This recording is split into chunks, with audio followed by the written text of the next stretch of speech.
ہماری اکثریت جو ہے نا نہیں جانتی زکوٰۃ کس کو دینی ہے۔ ہم کئی ہمارے الحمدللہ ایسے لوگ ہیں جو بہت خرچ کرتے ہیں رب کی راہ میں، لیکن ان کو پتہ نہیں ہے نصاب کیا ہے، زکوٰۃ کیا ہے، کس کو دینی ہے۔ پہلے تو نصاب کا بتاؤ، پہلے تو یہ بتاؤ کہ ہمارے اوپر زکوٰۃ بنتی کتنی ہے، دوسرا دینی کس کو ہے۔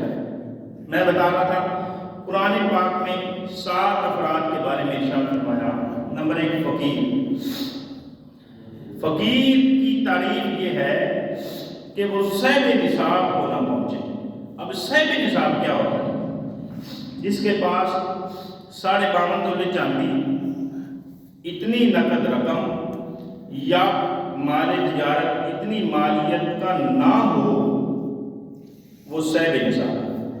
7.5 تولے سونا، 52.5 تولے چاندی، اتنی نقد رقم یا اتنا ہی مال تجارت نہ ہو، وہ فقیر ہے۔ اب فقیر سوال نہیں کر سکتا۔ رمضان شریف آ رہا ہے، ہمارے یہاں کیا ہوتا ہے کہ فطرہ مانگنے والے آ رہے ہوتے ہیں، لائن لگی ہوتی ہے، مجھے بھی فطرہ دو، مجھے بھی فطرہ دو، مجھے فطرہ دو۔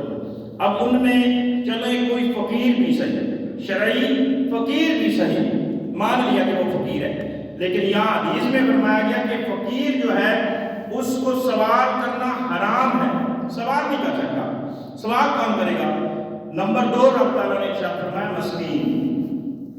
مسکین کی تعریف یہ ہے کہ جس کے پاس کچھ بھی نہ ہو، صبح کو کھانا کھایا ہے، شام کا کھانا اس کے پاس نہ ہو، یہی سوٹ ہے، دوسرا سوٹ اس کے پاس پہننے کے لیے نہ ہو، یہ ہے مسکین کی تعریف۔ مسکین سوال کر سکتا ہے، شرعی فقیر یہ سوال نہیں کر سکتا، اور سوال کرنا حرام ہے شرعی فقیر کے لیے۔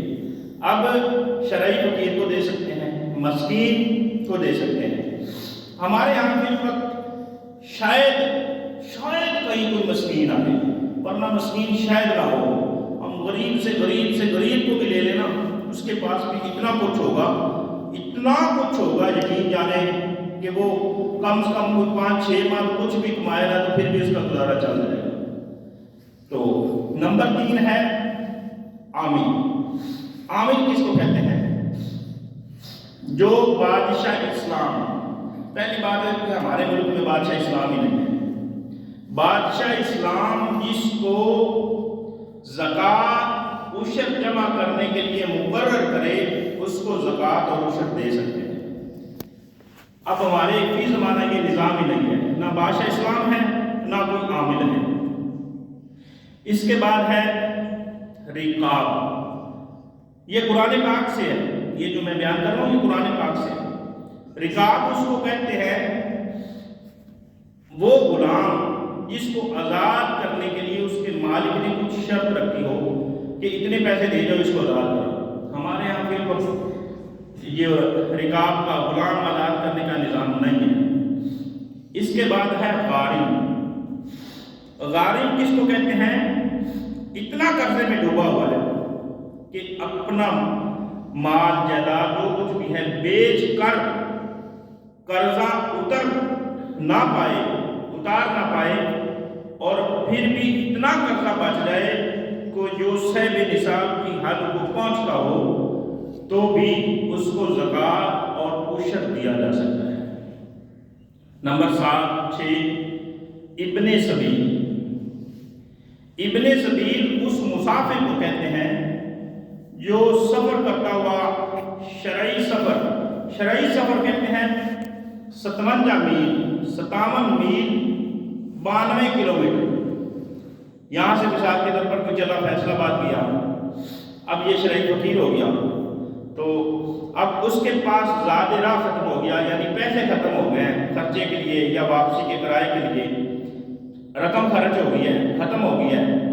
اب اس کو اتنی رقم دی، حالانکہ وہ ہے امیر، اب تو پھر وقت یہ بھی زمانہ نہیں رہا کہ نقد پیسے ختم ہو گئے ہیں وہ کال کرے گا یار اتنے اس پیسہ کرا ہوگا، لیکن جو شرعی مسئلہ ہے وہ اپنی جگہ پر قائم ہے کہ صاحب نصاب ہے وہ بندہ جو ہے نا مالدار ہے، غنی ہے، لیکن سفر میں گیا، پیسے ختم ہو گئے، اب اس کے لیے وہ سوال بھی کر سکتا ہے مجھے اتنے پیسے دے دو کہ میں گھر واپس چلا جاؤں، تو اتنے پیسے عشر میں یا زکوٰۃ میں اس کو دے سکتے ہیں کہ وہ فیصلہ آباد سے 96 سال آ سکے، اتنا اس کو دے سکتے ہیں۔ اور نمبر 7 ہے فی سبیل اللہ، اللہ کی راہ میں خرچ کرنا، جس میں جو ہے نا بعض شکمے مدارس بھی آ جاتے ہیں، اور کوئی ایسا شخص جو اپنا جہاد کرنا چاہتا ہے، اس کے لیے زیادہ راہ نہیں ہے، اس کو بھی رقم دی جا سکتی ہے۔